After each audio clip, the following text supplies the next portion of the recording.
our first question today. Who is going to be running things in your absence for hip surgery? Yeah, if you can't tell, I've been having left hip replacement surgery. And of course, we have staff that's been with me a very long time. Jay's been with me since 2006. He knows me inside out. He knows what I like to do, what I don't like to do. The good news is I'm going to be out a very short period of time. I will not call or make recommendations when I'm on pain medication. I had my right hip done early in the year. It took me 5 to 6 days to get off pain meds. So about 1 week, and then I should be able to at least function again and give clear thought to recommendations moving forward.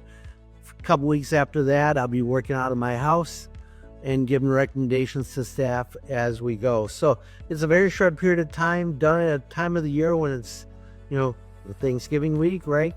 And very slow, very quiet, that we shouldn't have any issues at all, but I'm very confident my staff can handle anything that comes out. All right, next question.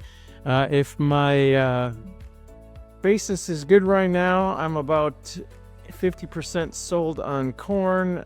With that good basis, should I sell deeper than that 50%? On corn, I would sell deeper than that. The price isn't terrible as long as you're willing to do a fixed risk buyback. I would not just sell corn at this price and accept it. If we can sell the corn with a good basis and lower your risk by doing something that will be fixed risk instead of having it in the bin where there's unlimited risk, that's a smart thing to do. All right, now this one's from a longtime client.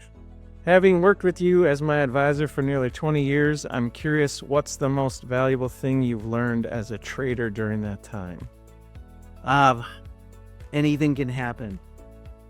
Don't believe when farmers get all giddy that we're going to $10. Don't believe the doomsayers that we're never going to rally. But at the same time, believe anything can happen in this field. If you're prepared for the unexpected, you will do much better than if you're just trying to predict which way things are going. Use of puts is, for farmers, absolutely invaluable. Bought puts, because no matter what, your risk is always to the downside. So you should always have puts as part of your plan, at least bought puts as part of your plan. All right, this question's from a prospective client that we spoke to this week.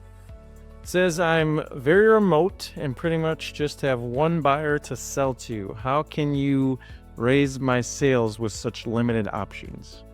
Well, selling limitations stink, right? You can't go to a bunch of different people, get a bunch of different bids, but you always have a second option if you use the board of trade, right? You sell your crop, you can buy it back. You can buy it back with fixed risk. You can hedge your crop, or you can price it, or when your elevator is giving you a rotten basis. There's all kinds of things you can do to replace sales or buybacks by using the board. We're giving you second, third, fourth opportunities by using a hedge account that you don't have if you're just purely a cash salesperson.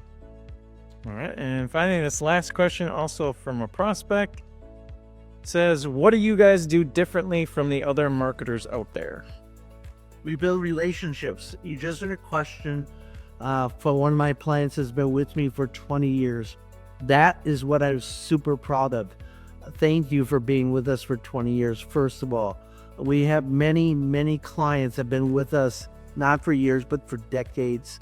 The reason is we are open, transparent, honest. We do the best job we can, and we get to know our clients. We're not always right, but we're always right in cutting risk. That is the name of the game in funnel marketing, and we do that consistently. We can get you a good cash price better than most, and we can add value to your bottom line.